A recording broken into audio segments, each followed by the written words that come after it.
Another game, another loss. This time the Hawks get a point, but lose 4-3 in overtime to the Florida Panthers. The Hawks were not the better team. They looked horrible at points in this game. They did not play strong hockey. They were in a back-to-back game, like back and forth hockey game, but, well, the Hawks were off their game in that second period. And in my opinion, that's what lost them the game. After the second period, they were not good. They managed to tie it up late in regulation and had a lot of momentum going into that overtime, but couldn't prevail with the point to get that extra point on the standings. Another thing that cost them, power play. The Hawks cannot do anything with their horrible power play as of late because they can't produce off it.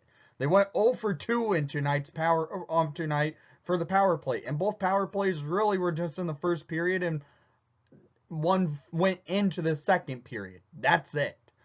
And the Panthers went 1 for 4.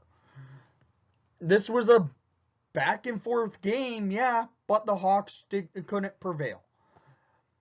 Shots on net per period, 8-9 in favor for the Hawks in the first period, 17-7 in favor for the Panthers in the second period, 12-8 in favor for the Panthers in the third period, and in overtime, 2-3 in favor for the Hawks, but couldn't prevail.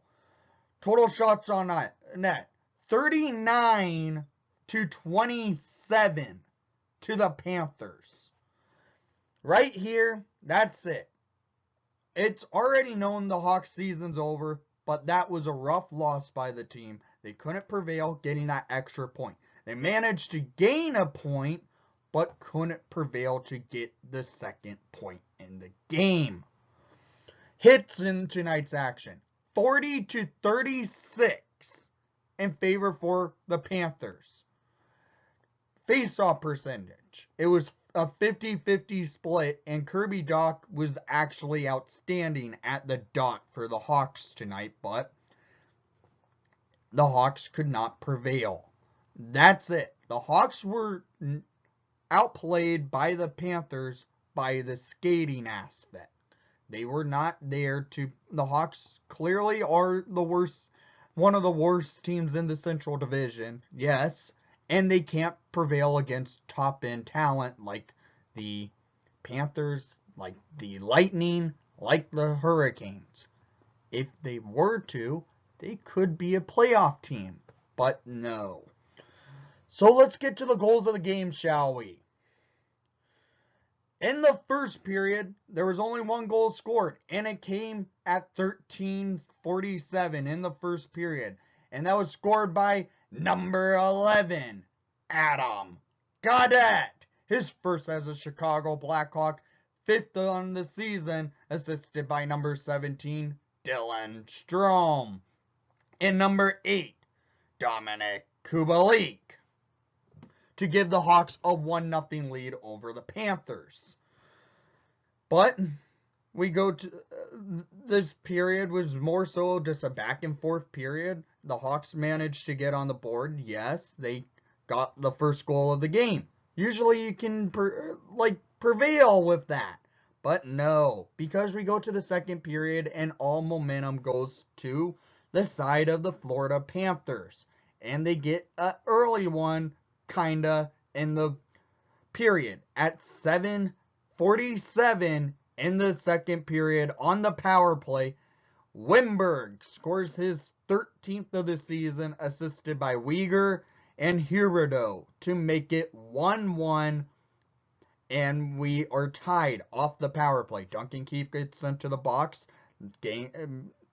after the Panthers already had momentum on their side, and the Panthers can control, keep it in, and they get a goal, making it 1-1.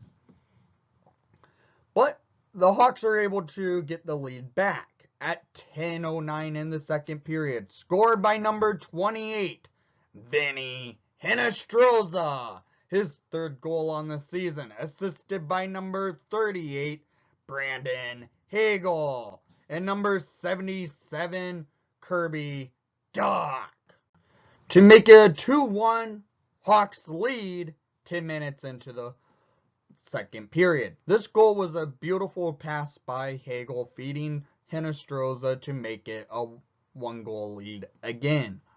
But 3 minutes later, the Panthers tie it back up at 13:09 in the second period. Anthony Duclair scores his 8th goal of the season, assisted by Brandon Montour and Denisenko to make it a 2-2 game in the second. The Panthers had control. They were shooting the puck, getting it on net. This led to all momentum on the Panthers side. It led to them taking advantage of the game, and we go to that third period where that advantage continues.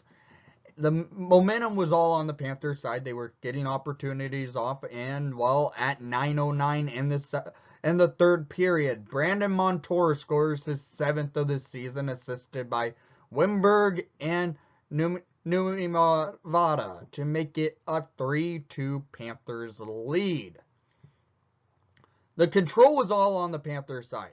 The Hawks had a couple opportunities in that second period where they could have had, in this period, where they could have had a shorthanded goal from Alex DeBrincat, of all people, who's been playing on the PK pretty much the last 2.5 weeks, and he almost had a shorthanded goal. He couldn't get it, and we have to wait till he can score, because at 19:43 remaining in the third period, scored by number 12, Alex DeBrincat, his 24th on the season, assisted by number 88, Patrick Kane, and number 48, Wyatt Kalynuk, to tie it up with 17 seconds remaining in regulation time. The Hawks pull Lakeinen, and they move the puck well in the offensive zone, and DeBrincat finally beats Spencer Knight. So we need an overtime. But the overtime doesn't go in the side of the Hawks. The Hawks had all momentum. They were moving the puck well, getting opportunities, but couldn't beat Spencer Knight for that 4th goal. Because at 4:08 in the overtime, Sam Bennett scores top shelf past Lakeinen to make it a 4-3 Panthers win, and that was assisted by Mackenzie Weegar to make it 4-3 in overtime for the Panthers to win it. This is another rough loss by the Hawks. Yes. They lost to their former coach. Yes. And they lost to a much better team. Yeah. This was a rough game by the Hawks. They weren't the better team. They were outskated. The only player that looked like he could have had a better game, where he looked like he was the best player on the ice by the Hawks, that was honestly Kirby Dach. He was the better player on the ice tonight, and he couldn't get much to show for it.